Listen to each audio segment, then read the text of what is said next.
Presentamos Trocha Abierta. Bienvenidos a todos los que me están sintonizando a esta hora a través de la cadena radial KW Continente y también la cadena radial La Exitosa. Este programa se transmite todos los días a las 12 del día y salimos, por supuesto, en las plataformas, en las redes sociales. Hoy estamos aquí, como siempre, con la compañía de nuestro primo Ricardo Balcedo Castillero. Señores, muy buen día, jueves 3 de abril, y bueno, una excelente compañía, un excelente invitado que puede que nos aclare muchas cosas y probablemente ponga las fichas en el cuadro de ajedrez que debemos a veces tener. Así que bienvenidos, señores, a Trocha Abierta. El otro primo, Eduardo Castillero Laña. Un saludo cordial a la audiencia de Trocha Abierta a través de KW Continente y de la gran cadena Exitosa. Bueno, aquí somos tres castilleros y una verdad. Ahí está Agustín Sosa Peñalba. Ahí hay un sonido que se está metiendo que no sé de quién es. Buenas tardes, amigos oyentes de KW Continente y la Exitosa, una vez más aquí en su programa Trocha Abierta, dándole gracias a Dios que hoy estamos con vida. Y dejó de hacer un negocio por estar presente aquí en la entrevista con el Toro. Bueno, y tenemos hoy la presencia aquí, nuestro invitado de honor, nuestro amigo, nuestro brother, el doctor Ernesto Pérez Valladares, y expresidente de la República, que creo que nos puede aclarar muchas cosas y orientarnos muchas cosas también. Yo decía ayer que ser oposición en este país es muy fácil, y creo que tú lo experimentaste cuando fuiste presidente. Criticar es muy fácil, pero buscar soluciones no es fácil, ¿ves? Bienvenido, Ernesto, a nuestro programa. Muchas gracias, muchos saludos, gracias por la invitación y saludos a todos y a la audiencia también, por supuesto. Gracias por la invitación. Mira, tú sabes, una de las cosas que yo te escuché una vez y me llamó mucho la atención y me gustó también, fue cuando tú estuviste aclarando el tema de los puertos, la privatización de los puertos. A ver si tú nos hablas un poquito sobre ese tema. Sí, claro, cómo no, Alfonsito, con mucho gusto. Mira, lo que pasa es que cuando nosotros tomamos la administración, a ver, déjame echar un poquito para atrás. Durante el periodo, ya tomando la administración al principio, hubo una participación de panameños en lo que se llamó la Comisión del Canal de Panamá, que era mayoritariamente presidida por los norteamericanos. Y ahí salió la inquietud de que muchas de las cosas operativas del Canal de Panamá no se les estaba dando el mantenimiento adecuado, con la idea de entregarnos problemas, es decir, que se rompiera esto, que dejara de funcionar aquello, que de alguna manera una excusa no trabajara. Y eso era conscientemente hecho por los Sonias. Bueno, en ese caso del canal, allí nosotros aprovechamos para pedirle entonces a los miembros de la Comisión del Canal que plantearan la posibilidad de que se hiciera un estudio del mantenimiento y del estado físico de las instalaciones del canal. Cosa que ellos hicieron. Y contrataron al ejército de los Estados Unidos, al cuerpo de ingenieros del ejército de los Estados Unidos para que hiciera la evaluación. Y en efecto, salió lo que sospechábamos. Había muchos mantenimientos y muchas cosas que se habían dejado de hacer conscientemente. Nosotros exigimos que se cumpliera entonces con un proceso de recuperación de las esclusas y de todo el tema del canal, y ellos se vieron obligados a invertir alrededor de $5,000 millones para podernos entregar el canal en condiciones adecuadas. Lastimosamente, eso no se hizo en el tema puertos, porque verdaderamente nuestro foco era el canal. Lo que recibimos de los puertos fueron pedazos de puertos, se estaban prácticamente cayendo. En una circunstancia, además, donde el Estado panameño no tenía la capacidad para poder financieramente recuperar los puertos y quedarnos con ellos. Entonces nos ocurrió que podíamos buscar un administrador. Hicimos un llamado internacional y participaron creo que 2 firmas japonesas, Kawasaki y otra, y participó esta firma, Hutchinson, que era una firma localizada en Hong Kong, pero mayoritariamente sus dueños aparte de la familia de Li Peng, que es un señor muy billonario chino de Hong Kong, mayoritariamente eran accionistas que están en la bolsa, muchos de ellos británicos, americanos, incluso BlackRock es accionista de Hutchinson. Antes de abrir los sobres de las propuestas, yo venía de un viaje de promoción de Panamá y de la inversión en Asia, y cuando llegamos a Los Ángeles, el canciller Gabriel Luis Galindo me dijo que el señor presidente de Bechtel Corporation, que si mal no recuerdo era el señor George Shultz, que había sido secretario de Estado, quería conversar conmigo para hacernos una propuesta. Yo acepté, por supuesto, la conversación y el señor me dijo, mire, denos un mes para hacerles una propuesta que estoy seguro que no podrán rehusar. Yo llamé a Hugo Torrijos, que era el director de la Autoridad Marítima, y le pedí que pospusiéramos la apertura de los sobres por un mes. Hugo, su reacción inicial fue, presidente, pero eso no es serio, porque nosotros ya tenemos fechas acordadas, tenemos un mecanismo en lugar, o sea, todo el mundo sabe que ese día se van a abrir los sobres. Digo, Hugo, hazme el favor, explícales que yo quisiera que me dieran un mes por razones mías, no expliques por qué. Y así se hizo. Y bueno, los participantes de mala gana, pero aceptaron. Yo le di el mes a Bechtel. Y la propuesta de Bechtel que abrimos con los otros sobres, nos ofrecieron $1 millón al año para manejar los 2 puertos y el ferrocarril. Quiero poner el orden de magnitud en comparación. La que se lo ganó, que fue Hutchison Whampoa, ofreció una cifra de $22 millones fijos al año, revisable cada 5 años, más el 10% de los ingresos brutos, más el 10% de la propiedad. Es decir, que nosotros cobrábamos por ingresos brutos y si había ganancias, también cobrábamos por abajo. Evidentemente fue la mejor propuesta y se la ganó. Pero yo supongo que eso de alguna manera entró a enfurecer a los señores estos de Bechtel y a sus allegados, que se creen dueños del mundo y del resto de los planetas, y empezaron toda una campaña que si mal no recuerdo lo hizo un congresista de allá de Los Ángeles o de San Francisco de apellido Rohrabacher. Empezó él a decir que le estábamos dando el canal a los chinos. O sea, fíjate tú desde cuándo viene eso. En una forma de protesta porque no se quedaron ellos con lo que ellos suponían que tenían derecho de alguna manera a quedarse por designios divinos.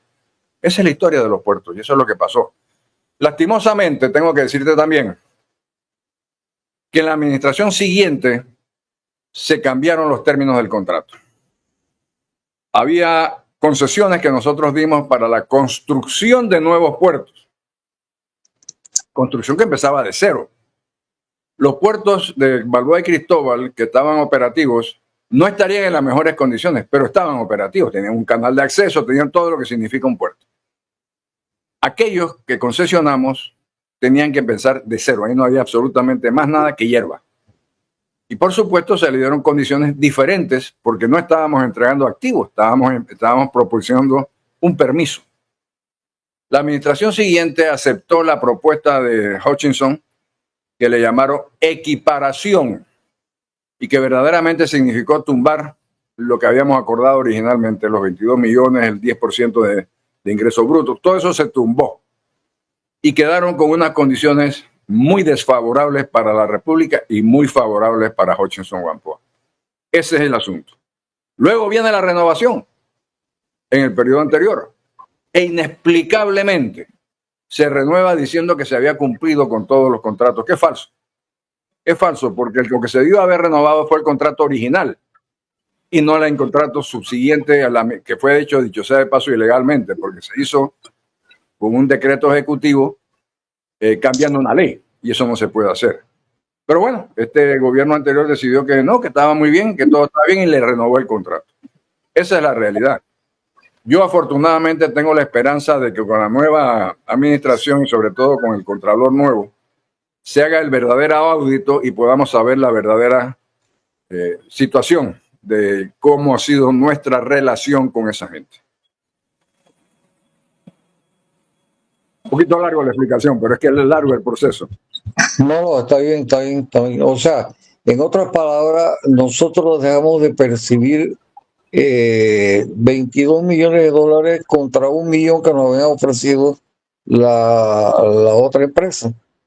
Así es, o sea, nosotros contratamos 22 millones de dólares más 10% de los ingresos revisable cada 5 años, sobre todo los 22 millones.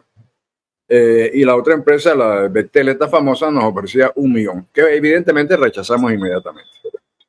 Ya. En cuanto a la privatización de el Intel y del IRRE. Sí, bueno, nosotros encontramos un compromiso del Estado. No era el compromiso del gobierno anterior, el presidente Endara, que Dios lo tenga en la gloria, sino un compromiso de Estado. Es decir, el Estado panameño se había comprometido con las instituciones financieras internacionales, llámese Banco Mundial y BID, a vender el 100% de las acciones de las empresas estatales.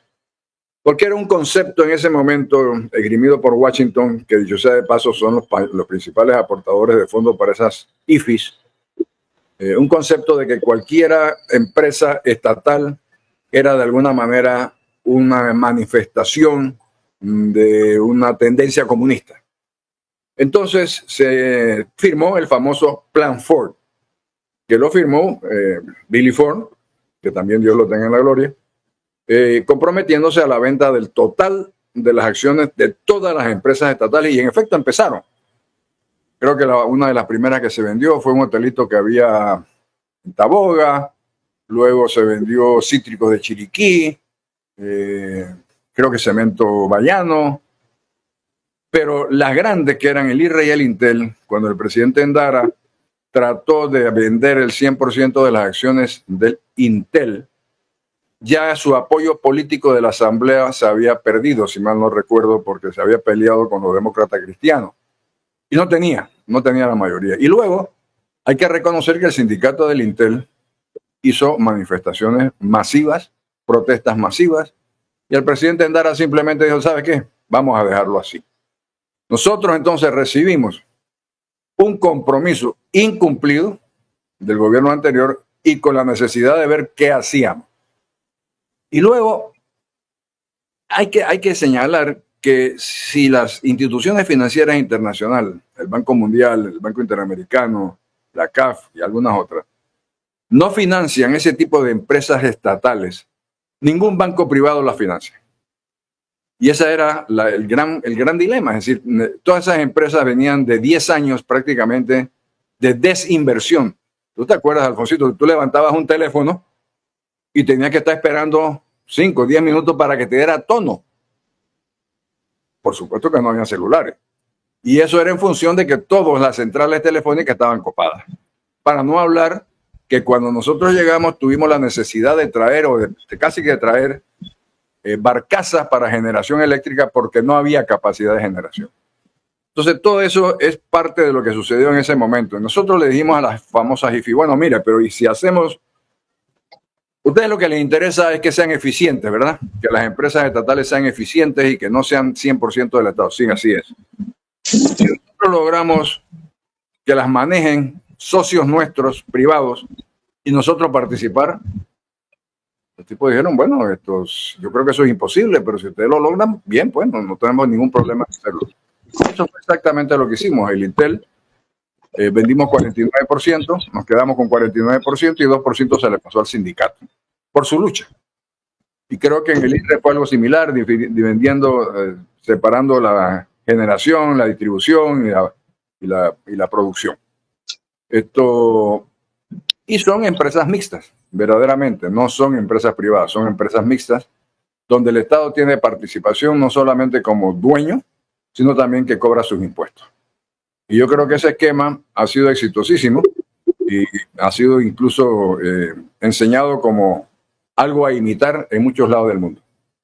Doctor, yo creo que es algo interesante que la nueva generación, digamos, de las últimas 2 décadas hacia acá, también tengan conocimiento que en esa época tanto el IRRE como el Intel eran politizadas, y aparte de eso, yo creo que el IRRE en ese entonces tenía una deuda enorme por más de 300 o 400 y pico de millones, y el Intel también tenía una deuda mucho menos que la del IRRE, que creo que era 100 y pico de millones de dólares. Entonces, manejar en ese entonces y con la línea de politizada, las dos, yo creo que en su momento dado fue inteligente y mucha gente no sabe lo que usted acaba de decir. Usted lo que hizo fue empresas mixtas. Así y es. que quien realmente tenía la idea de vender en su 100% ambas empresas estatales fue el gobierno anterior al suyo. Así mismo es. Así mismo. Y en efecto, las deudas, tú dices, bueno, 100 millones de dólares, sí, 100 millones de dólares hoy es manejable, pero en dólares de aquellos tiempos, estás hablando en miles de millones del día de hoy. Es decir, hace 25 años no es lo mismo que ahora mismo un dólar de aquel tiempo y un dólar de ahora. Sí, en efecto, así era. Y eran, sobre todo el gran problema era que como no había habido inversión para crecimiento, mira, déjame darte una cifra. Durante el periodo que ha transcurrido desde cuando se hicieron las empresas mixtas hasta el día de hoy, lo que era el IRRE, sí, la generación y distribución eléctrica, ha invertido 11.000 millones de dólares. El Estado panameño no ha puesto un centavo. Pero como somos dueños de la mitad, de esos 11.000 millones de dólares de inversión, la mitad es del Estado. No tendríamos la capacidad de haber hecho aquella inversión en esos momentos. Yo creo que eso es importante que también se sepa. Jamás en la vida. Además que esto, lo que me estás explicando, esto era una obligación por parte de los organismos internacionales de crédito de que Panamá siguiera la ruta que ellos estaban exponiendo. Sí, así es. Ahora, doctor, es bueno que la ciudadanía que nos escucha sepa que el esquema que usted planteó para la supervisión de las empresas era de 3 técnicos, cada uno especialista en su área. Su rama, así es. Podemos recordar a Nilson Espino, podemos recordar a un ingeniero Argotes. Sí, correcto. Y la otra persona creo que era un especialista que estaba manejando las antenas de Rexa en aquella época. Así es. O sea, era uno en telecomunicaciones, uno en agua, porque teníamos pensado mejorar la producción y la distribución de agua con otro esquema, y uno en electricidad. Esos 3 hicieron lo que se llamó el ente regulador de los servicios públicos, que tenía cabeza cada uno en su rama. Así es. Y lastimosamente los problemas que hemos tenido con ACEP es porque es imposible que una persona se pueda convertir en el conocedor de cosas tan técnicas y tan difíciles, y empezaron a poner personas que tira y falla, y tenemos lo que tenemos. Así mismo es. Además de que se empezaron a desconocer las cosas que habíamos concretado. Déjame darte un ejemplo, Eduardo, porque yo creo que es importante. Entre las cosas que se concretó con los nuevos administradores eran lo que se denominaban metas de calidad. Calidad en la prestación del servicio, por supuesto. Había una meta de calidad que se vencía en diciembre del año 99. Nosotros salimos de la administración en septiembre de ese año. Y esa meta de calidad era con relación a prestaciones de servicios del Cable and Wireless ex Intel. Y la incumplieron. La multa contemplada era de 10 millones de dólares por incumplimiento de esa meta de calidad. Sin embargo, de buenas a primeras, basado no sé en qué, la multa fue perdonada y no se les cobró. Al tiempo que al mismo momento se estaba desmoronando toda la estructura técnica del ente regulador y creándose puestos políticos. Yo me acuerdo perfectamente bien que los 3 técnicos fueron despedidos y se reemplazó por un señor que no lo conozco, pero que verdaderamente no tenía, hasta donde yo conozco, ninguna experiencia ni en agua, ni en electricidad, ni en telefonía. Y ahí empieza a desatenderse todo el sistema de prestación de servicios, todo el sistema de exigir las inversiones necesarias, y por eso tenemos lo que tenemos hoy. Se desmanteló también el sistema de competencias en la generación y distribución eléctrica, porque el esquema original a estas alturas le permitía a los usuarios de cierta cantidad escoger a quién le iba a comprar su electricidad. Es decir, el consumidor podía decir, ¿tú sabes qué? No me gusta el servicio, no me gusta lo que me estás cobrando, me cambio para el otro distribuidor. Pues eso se abandonó, no lo tenemos. Entonces no hay competencia. Simplemente se determinaron áreas geográficas y se crearon mini monopolios o grandes monopolios.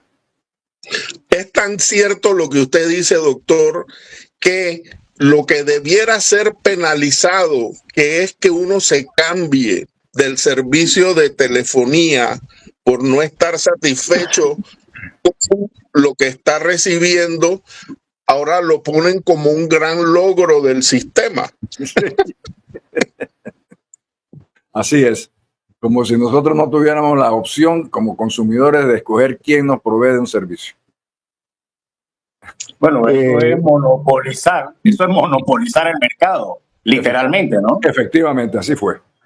Pero quiero decirle algo, doctor, y usted lo debe conocer perfectamente bien. Si se hubiera penalizado esto, estuviéramos recibiendo más de 300 millones de dólares.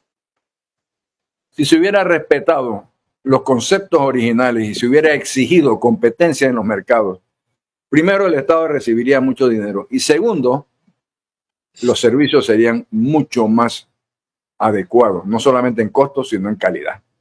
Pero desafortunadamente se desmanteló todo aquello, bueno, porque no sé, yo no sé si es que a veces la persona que no tiene los conocimientos técnicos le es difícil entender por qué se hizo algo tan técnico. Entonces piensan que no, eso es política, eso es para nombrar gente. Pues no era así, no era así. Era un concepto muy técnico para asegurarnos un servicio adecuado. Bueno, es que yo creo que eso era lo que era el IRRE y el Intel en su época. Era nombrar personas por allegados políticos. Por influencia. Y eso era lo que era el IRRE y el Intel y su eficiencia, pero era deficiencia lo que había en esas instituciones en esa época. Sí, sí. Había mucho de eso. Además de que, bueno, las prestaciones de las inversiones no se hicieron tampoco, ¿no? Bueno, producto de todo lo que se vivió en la década del 80, también hay que adecuar y tener conciencia de que en ese tiempo tal fue la pelea primero interno de lo que se llamaba la Guardia Nacional entre ellos y luego la sociedad entera contra ellos, que del 82 al 89, que fue la invasión, verdaderamente los recursos de estas dos instituciones se usaron para financiar los gobiernos del momento y no se hizo ninguna inversión. Llegamos a tener un director de IRRE. Eduardo, te iba a preguntar algo fuera del tema y quiero aprovechar por tu presencia aquí en el programa. Estamos entrevistando al presidente Ernesto Pérez Valladares. Dame tu análisis de la situación actual con respecto a Estados Unidos, etcétera. Ay, Alfonsito, te voy a decir la verdad, esa es mi mayor preocupación en estos momentos. Porque honestamente yo todavía no estoy claro de hasta dónde esas amenazas son ciertas y hasta dónde son simplemente mecanismos de presión. Me gustó mucho, por ejemplo, sí, la última vez que vi que el señor Trump se refirió al canal en un momento que estaba haciendo una arenga en el Congreso de los Estados Unidos y responsabilizó a Marco Rubio de que si no se logra su meta, el culpable es Marco Rubio, que hay que recordarse que fue contendiente de Trump y habló pestes contra Trump. Entonces, el responsabilizarlo a él de lo que evidentemente no se va a poder hacer, que es recuperar, entre comillas, para ellos el canal, de alguna manera supone que él está limpiándose y echándole la culpa a su ahora colaborador, antes adversario. Evidentemente, es imposible lo que él está pensando. Es totalmente imposible. Pero no deja de poner presión y no deja de ser amenazas. Al punto de que, bueno, tuviste lo que pasó ayer con gran pompa, puso una cantidad de aranceles de importación, aranceles que incluso le puso a 2 islas, que son 2 pendientes rocosas, sin habitantes, lo único que tienen son focas y pingüinos, llegando correcto. O sea, yo no sé qué es lo que van a exportar, aparte de, no quiero decir la palabra, pero bueno, lo que hacen los pingüinos y las focas, naturalmente, aparte de eso, no sé qué van a exportar a los Estados Unidos. Pero hasta allá llegó lo absurdo y lo ignorante de esa propuesta. Así es que, honestamente... Una pregunta, doctor. Sí, claro. Esta estrategia ahora de China, de haber aguantado un tiempo el negocio, que usted lo dijo en antes y yo lo he comentado en programas anteriores, que BlackRock tiene intereses dentro del conglomerado de la Hutchinson. Así es. Entonces, ¿por qué ahora China en su momento dado decide aguantar esta compra y venta de ciertos puertos? Porque creo que no todo no todo el grupo Hutchinson es que está a la venta, sino cierta cantidad de puertos en 23 países. ¿Usted no cree que esta sea una estrategia del gobierno chino y mandándole un mensaje subliminal a este señor Pelinaranja en decirle, espérate, aguántate, te estás adelantando a demasiados acontecimientos, estás haciendo un poco de locuras que te va a afectar directamente a ti, a todos los estadounidenses a la larga, y decirle, hey, espérate, aguanta ciertas cosas que tampoco quiero que me toques el canal porque el canal es neutral, así que déjame investigar esa compra literalmente ahora de BlackRock a ciertas operaciones de la CK Hutchinson, porque ya no es Guampoa, ¿no? Sí. Yo creo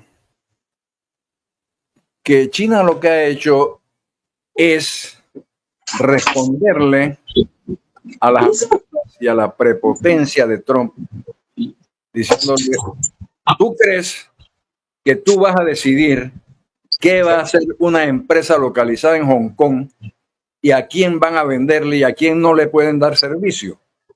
Pues mira que no, nosotros ahora vamos a trancar el juego. Eso es exactamente lo que hicieron. Le dijeron al accionista principal, mira, si tú procedes con este propósito de vender, nosotros te vamos a trancar tus empresas en China, porque es que este señor tiene intereses monstruosos dentro de China, que evidentemente tienen que contar con el visto bueno del gobierno o del Partido Comunista Chino. No sé quién será el que maneja ese tema. Entonces, lo que han hecho es decirle a la gente naranja, hey, tú no puedes decir y decidir quién va a comprar y quién no va a comprar la venta de las famosas concesiones de administración de esos puertos en Panamá, ni en ningún lado, porque nosotros somos 2 puertos, pero se estaban vendiendo, creo que la administración de 20 y pico puertos, no sé cuántos, en 40 y pico países, es una cosa monstruosa. Y yo creo que es simplemente una respuesta de un poderoso a otro diciéndole, ojo, que tú a nosotros no nos mandas. Yo creo que ese es el sentido de lo que ha hecho el gobierno chino.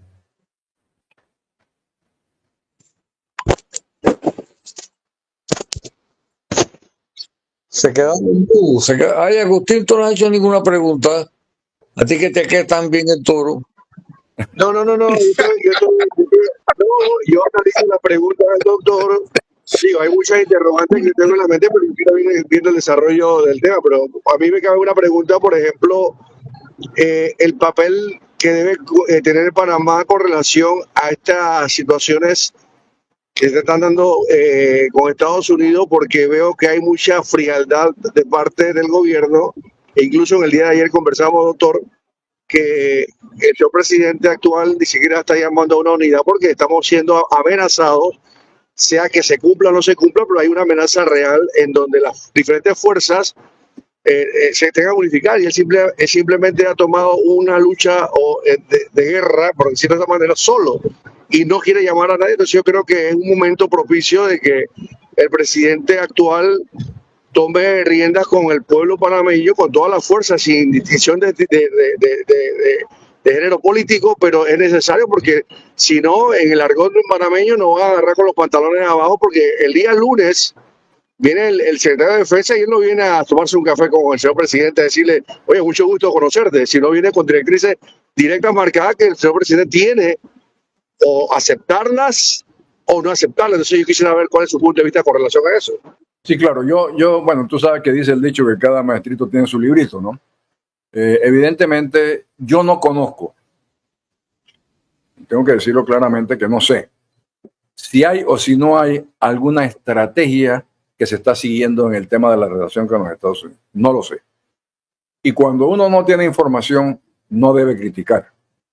Yo te diría que yo hubiera actuado diferente. Sí, en efecto, yo hubiera actuado diferente. Yo, en primer lugar, me aprovecharía del hecho de que tenemos ya 25 años de manejar el canal, y tomando en consideración que en el año 97, cuando empezaron a sonar tambores de que a lo mejor Panamá no podía tener la capacidad de manejar el canal de Panamá antes de la reversión y tal, nosotros convocamos un congreso que le llamamos Universal del Canal, donde vinieron alrededor de 40 países usuarios, que dicho sea de paso lo boicoteó China porque nosotros teníamos relaciones con Taiwán, pero bueno, esa es otra historia. Y allí se demostró, sin ninguna duda, de que los panameños teníamos la capacidad de administrar nuestro canal, como en efecto lo hemos hecho por 25 años. Yo creo que en esta circunstancia, y aprovechando 25 años y sabiendo de las amenazas que hay, hubiera sido propicio lograr un congreso internacional de los usuarios del canal para plantear lo que se ha hecho y lo que vamos a hacer, sin meternos en el tema de las amenazas, pero es una respuesta clara de la comunidad de usuarios a las amenazas del señor este. Lo otro que yo creo que no se ha hecho y que quizás de alguna manera deberíamos hacer es tener dos tipos de campañas. Una interna en Panamá, explicando lo que explica el documental ese de Hijo de Tigre y Mula, que ha sido la lucha histórica del pueblo panameño para recuperar nuestro canal, porque yo por ahí oigo y que bueno, pues si a mí no me toca nada, que se lo den a los gringos. Ese tipo de ignorancia hay que contrarrestarla con información real. Así que yo hubiera pensado que se debió haber montado una campaña, no solamente mediática, sino de charlas, de reuniones en las escuelas, en fin, en todos lados, explicando todo el tema de la administración del canal. Y otra campaña similar internacionalmente. Además, creo que hubiera sido también apropiado que se hubiera montado un equipo de visita a los usuarios del canal por parte de la Cancillería, por parte del Estado y del gobierno panameño, explicando todo el tema de la administración del canal, lo que hemos hecho, lo que hemos logrado y la seguridad de que seguiremos manejándolo adecuadamente para el bien nuestro primero y del resto del mundo, por supuesto.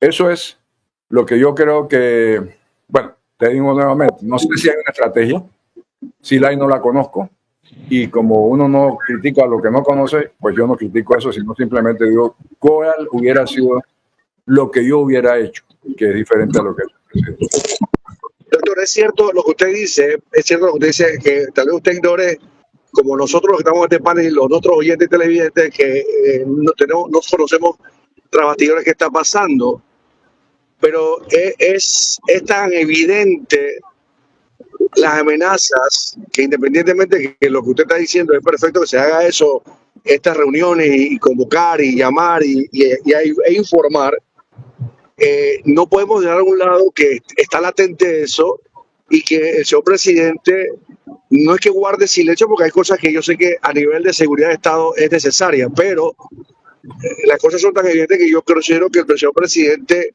debe ser más claro, porque yo no noto claridad en sus actos. Cuando le preguntan, los medios de comunicación de Estados Unidos acaban de decir esto, esos son los medios, pero es que lo manda el establishment de Estados Unidos a los medios a decir dar esa información. Entonces, si el establishment, como usted bien dice, está mandando a los medios de comunicación estas desinformaciones, porque hay mucha desinformación, Entonces tú tienes que hacer contrarrestar con los medios de comunicación nacionales y decir, esta es la campaña, y me parece muy loable lo que está diciendo, pero no vemos en el señor presidente una claridad, y eso nos lleva a sospechar, porque la mente humana tiene una capacidad de pensamiento y análisis que pueden ser buenas, malas, perversas, o pueden ser atinadas con relación a los eventos cotidianos. Entonces eso me hace pensar a mí que el señor presidente pareciera que estuviese ocultando algo, porque no es claro en la posición como Estado panameño, y eso es preocupante porque, perdóname, Alfonso, y yo no quiero pensar que el día lunes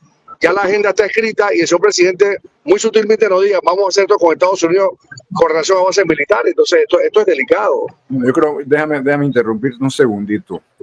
El Tratado de Neutralidad firmado entre Panamá y Estados Unidos y ratificado por muchísimos países, establece claramente que las únicas fuerzas militares que puede haber en Panamá son las fuerzas militares panameñas. De manera que cualquier presencia de cualquier tipo, de cualquier otra fuerza, incumpliría el Tratado de Neutralidad. Y evidentemente eso, aprovechando el hecho de que somos miembros del Consejo de Seguridad, es un hecho que habría que denunciar al mundo. Yo además creo que esta gente tiene un propósito que no logro descifrar, aparte del propósito de negocio, que es lo que primordialmente maneja o decide las acciones del señor agente naranja. No sé cuál es su propósito final. Yo creo que al señor Haxel, el día ese que viene el lunes, hay que decirle, mire señor, su país y el nuestro tiene un tratado internacional que ustedes tienen que respetar. Y déjeme decirle algo.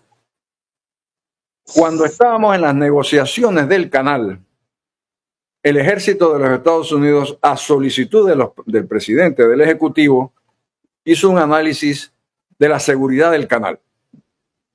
¿Y cuánto se necesitaría para asegurarse la seguridad y la operatividad del canal de Panamá? En aquellos tiempos que lo manejaban y lo operaban y los panameños no teníamos acceso a muchas cosas, la cifra que dio el Departamento de Defensa de los Estados Unidos fueron 100,000 efectivos permanentemente en Panamá. 100,000. Bueno, evidentemente eso al día de hoy cambia totalmente. Y nosotros, yo creo que uno de los mensajes que debemos de alguna manera, quizás en privado, darle a estos señores es que, mire señor, hay que respetar el tratado. Nosotros lo estamos respetando. No hay ninguna justificación para sus amenazas de ninguna clase. Y déjeme decirle algo, para que estemos claros. El canal o es de Panamá o no es de nadie. Y esa no es una amenaza vacía. Yo les puedo contar, total ya eso pasó, que cuando se estaba en el Tratado del Canal y la ratificación por el Senado, que dicho sea de paso lo ratificaron por un voto, había un plan B. El plan B estaba encabezado por un militar que ya murió lastimosamente y consistía en poner cargas de profundidad e iban a vaciar la represa de Alajuela, que en ese tiempo se llamaba Madden Dam. Y estaba hecho. Estaba todo listo. Y la consigna para no proceder, porque evidentemente no tenían comunicación que hubiera sido interceptado por los Estados Unidos, lo único que tenían eran radios de emisoras. La consigna para no proceder era que el general Torrijos saliera, como en efecto salió, y dijera al pueblo panameño, bueno, el tratado es potable. Eso desarticuló todo aquello. Pero mire tú lo que tuvimos que hacer en aquel tiempo. Ahora déjeme decirle algo. Una mochila puesta en el lugar correcto acaba con el canal. La seguridad del canal depende del cariño y la protección de Panamá y de los panameños, no de más nadie. Y eso hay que hacérselo saber claramente, porque si creen que pueden aquí invadirnos y cogerse el canal, van a coger un cauce del canal seco. Bueno, entonces tú no estás de acuerdo definitivamente con que aquí se establezcan bases militares, ¿no? ninguna manera, Alfonsito, de ninguna manera y bajo ninguna circunstancia. Mira, vamos a ser positivos. Fíjate tú la política de paro a la inmigración que estableció el presidente Mulino. Ha dado efecto. Los inmigrantes han bajado de 2.000 diarios a no sé qué una cifra ya insignificante, que es lo que tenemos hoy. ¿Qué justificación hay para que se establezcan aquí ninguna base militar de ningún país? No solamente de los Estados Unidos, ni de China, ni de Rusia, ni de ningún lado. Nosotros tenemos un bien que nos propicia a nosotros riqueza y que sirve al mundo. Hay que mantenerlo así, sin ninguna intervención militar de nadie.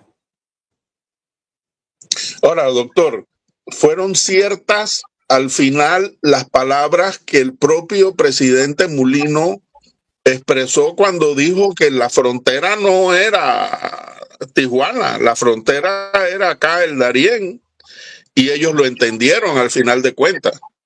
Sí, pues a mí no me gustaron esas palabras.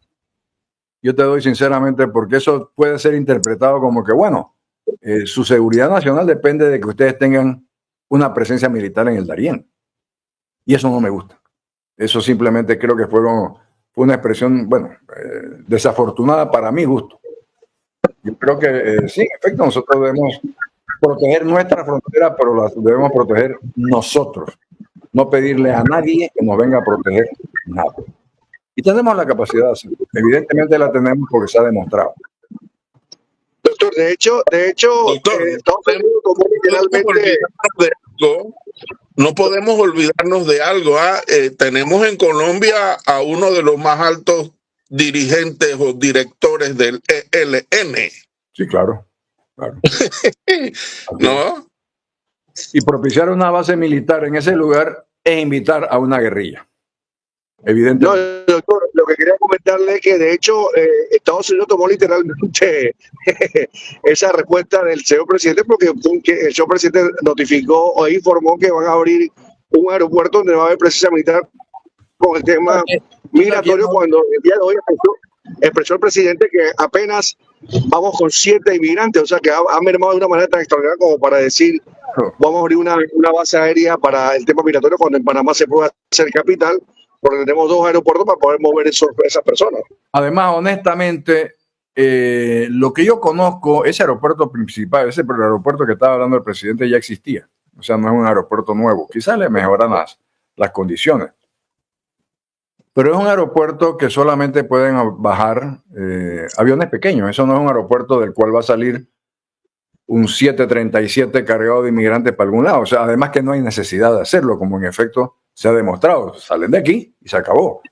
Así que yo no sé si eso de alguna manera responde a la necesidad de dar algo o de crear alguna buena voluntad, pero no es necesario ni se justifica bajo ninguna circunstancia. Bueno, usted sabe que este señor Naranja está utilizando cierta presión política, pero una presión económica a la vez, ¿no?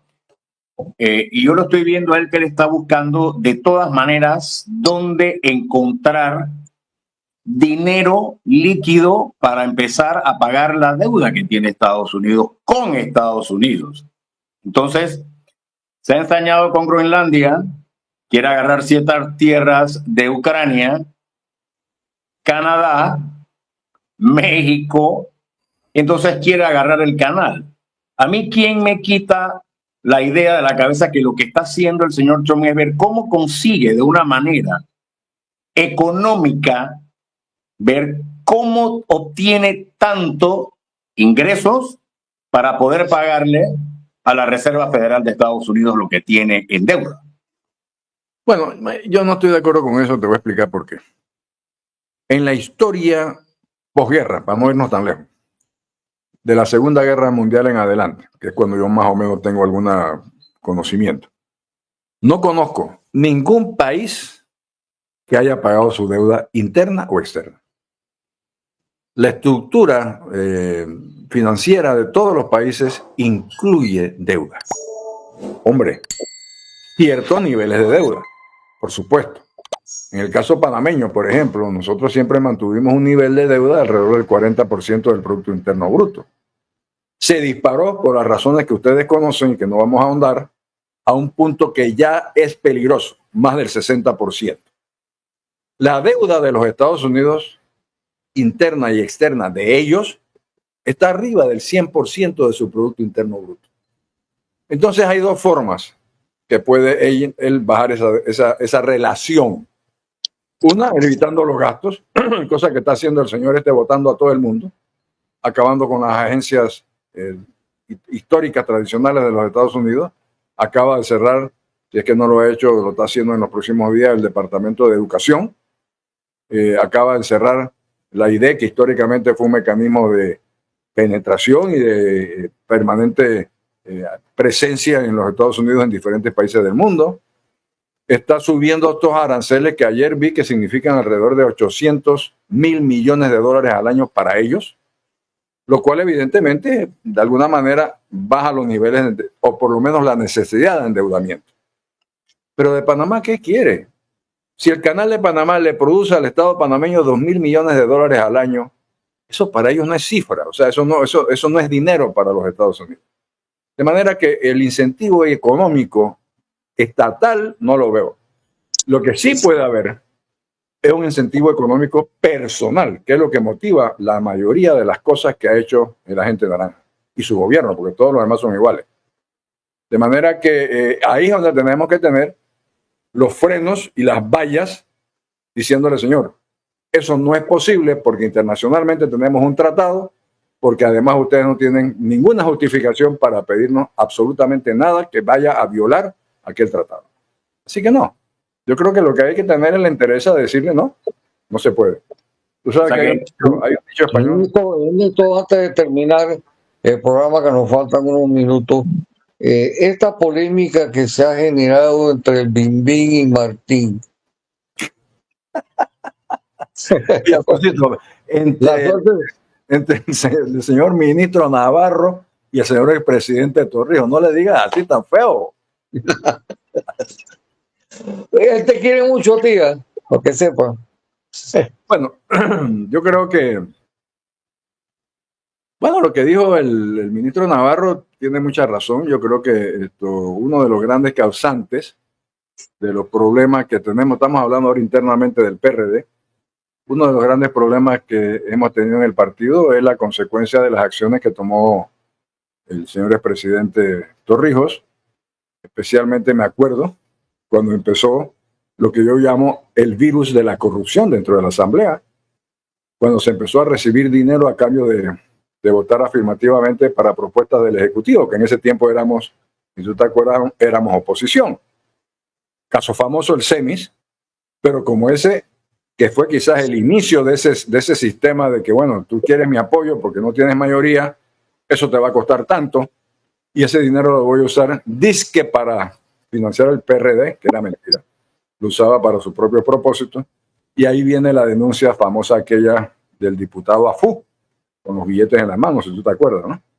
Claro. Yo creo que lo que le está recordando el ministro Navarro al señor expresidente Torrijos es eso, casualmente eso. ¿Y tú piensas que el PRD tiene algún futuro en la situación que estamos y la que pasó en las elecciones? Esto la tiene dura. Ayer Alfonso hizo un comentario porque tuvimos a un invitado que usted lo conoce muy bien, que es José Blandón Hijo. Sí. Entonces, Alfonsito le comenta o le hace la pregunta que si ya el panameño está cansado de los partidos políticos. Entonces yo le pregunté a José y le digo, ¿no será que el panameño está cansado de los políticos que manejan los partidos políticos? ¿Usted cree que eso es lo que está pasando?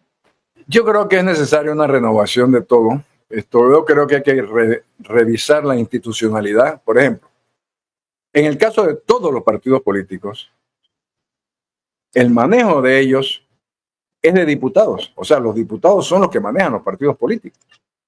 En todo, no solamente en el PRD. Igual le pasa a todos los demás. Y los intereses de los diputados, desafortunadamente, en muchos casos no coinciden con los intereses nacionales de los partidos, que debieran tener los partidos, debo decir, sino en sus intereses muy particulares, sobre todo en su interés de su reelección. Entonces tú tienes a los partidos políticos que se han convertido en simplemente mecanismos electoreros que no tienen propuestas que el pueblo panameño pueda identificarse con ellas. Por eso viene el descontento. Pero este descontento es muy peligroso si no lo rectificamos, porque propicia cualquier autoritarismo que pueda salirnos en el camino, al estilo de lo que estamos viviendo en otros países, bueno, hermanos latinoamericanos. Así es que yo creo que hay que tomar conciencia de que hay que hacer cambios estructurales importantes en todos los partidos políticos y tenemos que ponerle un límite a la participación de los diputados en la administración y en el manejo de los partidos políticos.